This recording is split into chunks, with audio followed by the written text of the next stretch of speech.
Hey hi guys, welcome to YouTube and welcome to the channel.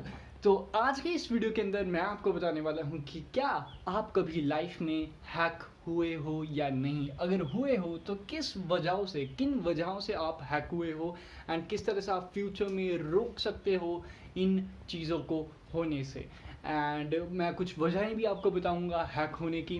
So let's get started guys. काफ़ी information वाली ये video है and काफ़ी कुछ आपको पता लगने वाला है। तो सबसे पहले हम पता लगाएंगे कि किस तरह से हम पता करें कि हम हैक हुए हैं, एंड उसके बाद हम पता करेंगे कि क्या वजह है हैक होने की, एंड उसके बाद पता करेंगे किस तरह से हम इस चीज़ को रोक सकते हैं होने से। ठीक है, तो let's get started guys. And इस चैनल को सब्सक्राइब कर लो, हिट कर लो उस सब्सक्राइब बटन को, क्योंकि 95% लोग सब्सक्राइब ही नहीं कर रहे। प्लीज़ कर लो। ठीक है, तो अब सीधे पीसी में चलते हैं एंड जानते हैं किस तरह से पता करें इन सब चीज़ों को। ओके गाइस, तो अब मैं आपको बताता हूँ कि किस तरह से आप पता लगा सकते हैं कि आप हैक हुए हो या नहीं। तो बड़ी सिंपल प्रोसेस है। इसको आप फ़ोन में, लैपटॉप में, डेस्कटॉप में कहीं पे भी कर सकते हो। आपको सिर्फ ब्राउज़र चाहिए।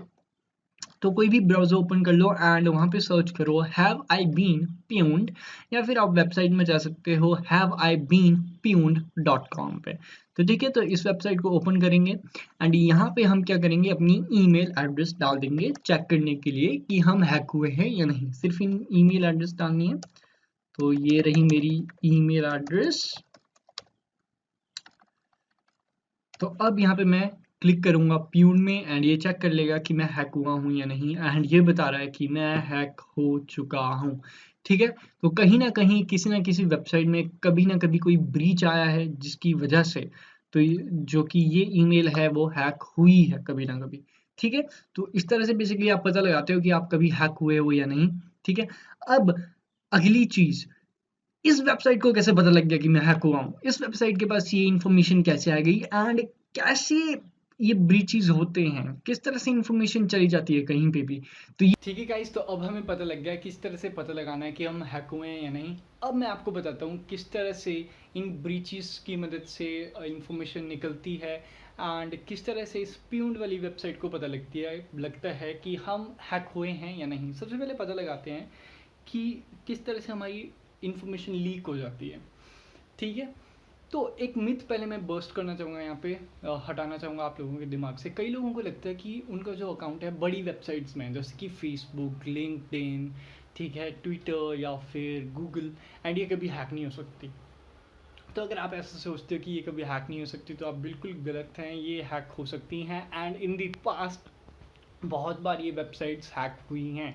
जैसे कि फेसबुक पे कई बार बीचेस निकले हुए हैं, कई बार लिंक्डइन में निकले, लिंक्डइन में तो बहुत बार निकले हुए हैं।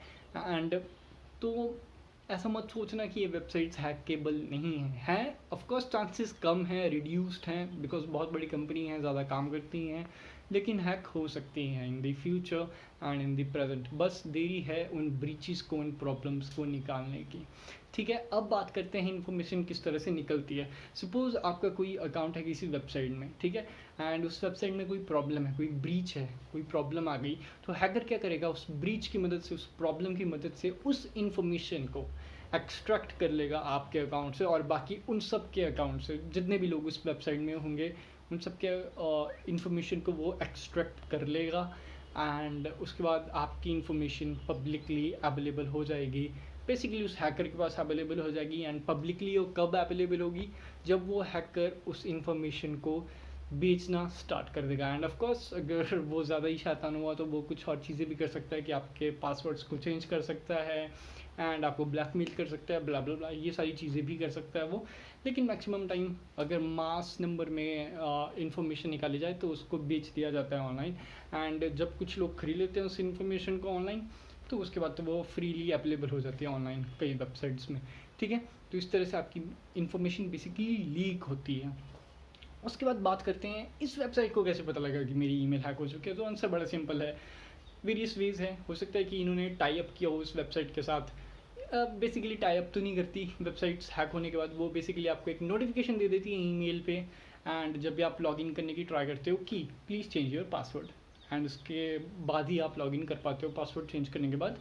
ठीक है, क्वारा के केस में ये हुआ था, जब क्वारा हैक हुई थी उसमें प्रॉब्लम आई थी, ब्रीच आए थे, तो उन्होंने फोर्सफुली बोला था पासवर्ड चेंज करने को, ठीक है। एंड अब बात करते हैं कि इस वेबसाइट को कैसे बेसिकली इन्फॉर्मेशन मिली। हो सकता है कि ये खरीदती हो, सेकंड केस में ये हो सकता है खरीदती हो हैक्ड इन्फॉर्मेशन को एंड पब्लिश कर देती हो अपनी वेबसाइट में, ताकि लोग आएँ एंड चेक कर पाएँ कि वो कभी हैक हुए हैं या नहीं, ठीक है। अब बात करते हैं किस तरह से हम सेफ रह सकते हैं हैक होने से। आंसर है आप कभी भी सेफ नहीं रह सकते हैक होने से। कहीं ना कहीं कभी ना कभी किसी न किसी वेबसाइट में प्रॉब्लम आएगी एंड तब आपको ये चीज़ झेलनी ही पड़ेगी। लेकिन आप इस चीज़ को रिड्यूस ज़रूर कर सकते हैं। किस तरह से? 3 वाले मेथड से। आप 3 ईमेल क्रिएट कर सकते हैं। एक आपकी पर्सनल ईमेल जो कि सिर्फ आपको पता हो, जो कि आपके बैंक अकाउंट के साथ अटैच हो एंड आप ही को पता हो, दैट्स इट। उसके बाद सेकंड ईमेल जो कि आप पब्लिकली शेयर कर पाएँ किसी के भी साथ, बिजनेस क्वेरी के लिए, मैसेजिंग के लिए, बेसिकली अपने ऑफिस में शेयर कर पाओ एंड अपने दोस्तों के साथ शेयर कर पाओ, ठीक है, मैसेज का एक्सचेंज करने के लिए या फिर इन्फॉर्मेशन एक्सचेंज करने के लिए काम के रिगार्डिंग। उसके बाद तीसरी वेबसाइट जो कि आपके सोशल मीडियाज़ के लिए हो, सिर्फ और सिर्फ सोशल मीडिया अकाउंट्स के लिए हो, ठीक है। तो ये सब आप कर सकते हैं। इस तरह से आप रिड्यूस करेंगे अपने चांसेस को एंड मेक श्योर कि आप अपने पासवर्ड डिफरेंट रखें हर वेबसाइट में। हालांकि ये चीज़ बड़ी कम पॉसिबल होती है कि हम डिफरेंट रख पाते हैं पासवर्ड, लेकिन तब भी ट्राई करो कि जो ये 3 ईमेल्स आपने बताई हैं इनके पासवर्ड एटलीस्ट आप डिफरेंट रख दो, ठीक है।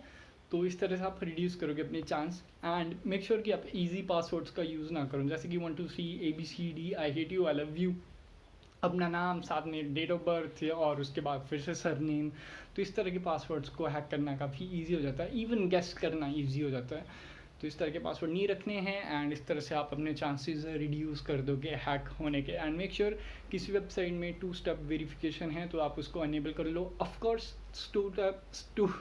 2 स्टेप वेरिफिकेशन भी कोई आपको 100% सिक्योरिटी नहीं देगा, लेकिन तब भी चांसेस रिड्यूस ज़रूर कर देगा। अगर किसी ने आपका पासवर्ड हैक भी कर लिया, ठीक है, सपोज कहीं ना कहीं ब्रीच आ गया एंड आपकी इन्फॉर्मेशन लीक हो गई, ईमेल एंड पासवर्ड, एंड बंदे ने ट्राई कर लिया लॉगिन करने का, तो उसके बाद सेकंड वेरिफिकेशन उसको रोक लेगी। जब वो 2 स्टेप वेरिफिकेशन आएगी वो स्टेप उसको रोक लेगा। अगर 2 स्टेप वेरिफिकेशन में भी ब्रीच हुआ फिर तो नहीं रोक पाएगा, ठीक है। तो इस वीडियो में सिर्फ इतना ही था। आई होप आपको इन्फॉर्मेशन मिली हो। So please like share and subscribe. Bye, take care and कोई क्वेश्चन हो तो कमेंट सेक्शन में पूछ सकते हैं। Bye bye, see you in next video.